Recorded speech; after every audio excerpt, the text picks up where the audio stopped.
And you mentioned right there, I'm not exactly sure what the exact status is of the lawsuit with Anthem, TNA, Impact, whatever the hell you want to call them, and WWE, or the broken thing, whatever.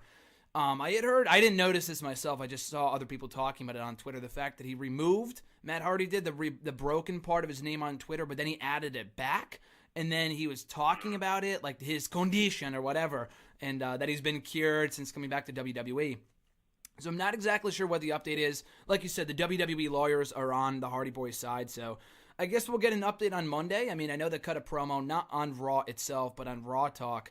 And Matt Hardy, other than dropping like subtle references, was pretty much just himself. But he still has the look. They're still doing the delete chants and all the mannerisms and stuff like that. But do you think, I mean, kind of a obvious answer to this, I'm sure, but do you, Jamie, think that the broken Matt Hardy character would work in the Meek Mahan show in WWE? I think with the right story to tell behind it, I think would be good. I don't want to see another Matt and Jeff feud because I feel like that's been done to death at this point.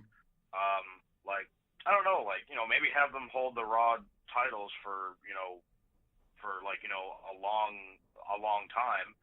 Like, you know, I'm not saying like a year, but like, you know, maybe towards like the end of this year, like, you know, Survivor Series or whatever. And then like when they lose it, like that's when Matt becomes broken again and Jeff becomes Brother Nero, and like, you know, they bring in the whole shebang. Like, you know, they could drop it to like, you know, guys like the guys like the Revival, Hardys and Revival. That would be amazing. Take my money. Oh God, it's just, but no, and like, you know, hey, it's such a stupid thing on paper, but like, you know, but then again, and I'm not trying to compare the two, but like, you know, you look at a gimmick like The Undertaker and it looks stupid on paper, but when you get the right person to do it, it's golden. I mean, Matt, like, you know, I used to despise Matt Hardy. But then when he came up with this whole broken thing, and like, you know, at first I thought, okay, this is just him. This is him trying to be unique, and like, okay, let's see how long this lasts. No, he created like an entire universe for himself. And like, you know, he kind of gave resurgence to Jeff, which is crazy to think because Jeff was always the one trying to bring up Matt's career, and now it's the opposite.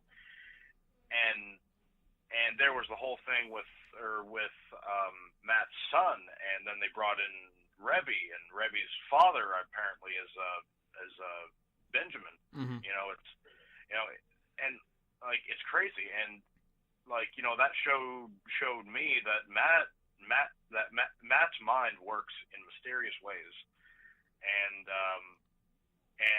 you know, I would like to see it be done in WWE at some point, but I think the right story has got to be there with it. Yeah, I'm sure. I mean, I know there's a lot of people that are coming back. No, I mean, there's not a lot of fans, but I'm sure there's a lot of people that saw the Hardy Boys come back on Sunday night that haven't been following TNA or aren't as embedded in the quote-unquote the IWC as we are, that have no idea why Matt looked like that, or he's doing the delete stuff, and people have no idea what it is.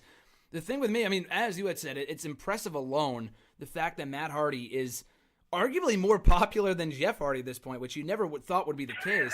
But as you had said, kind of really resurrecting the career of Jeff Hardy, both in TNA and now in WWE. I mean, WWE very easily could have brought back just Jeff. I mean, Jeff, no matter when he would have come back, whether it would have been a couple years ago, now, I mean, he was hugely over before he left 7 years ago. He was over in TNA, obviously, but that could have been like a Night After Mania debut thing, because like because like by himself, like there really wouldn't have been a spot on Mania for him. Exactly. I mean, right now, it's just, if they brought him back by himself, and maybe even broken Matt by himself, I just don't know if it would have worked as well. And it's weird to say just because they say bring them in as a tag team. The tag team division in WWE right now is almost depleted. Not really now, but now that they have a lot more teams and Revival are up and all these other, you know, they have all these other teams. You mean it's almost deleted? Exactly. It's almost deleted. So, yeah, I mean, bringing them in alone, bringing Jeff Hardy in alone would have been very easy for WWE to do, because you know they wanted to get their hands on him as soon as he was gone from TNA. But the fact they brought them in together, they're allowing him to at least do some parts of the Broken character for right now, and they didn't tell him to stop doing that altogether, because they have to realize, Meek Mahan has to realize the popularity and, you know, the money that can be made with the Broken Matt Hardy characters. And the part with me that interests me the most is the fact that, or how they're going to explain it, as you had said, whether they create another universe or have different roots and like the 7 deities and stuff like that, just because everything that came up that where this character originated from for Broken Matt Hardy, Brother Nero, etc., was from TNA. And we all know if it happened in TNA, it didn't happen according to WWE. No. And you know, like Bobby Roode, a world champion all over the world, and all this other garbage. I mean, they'll drop. Yeah, apparently TNA is over the world. Yeah, okay.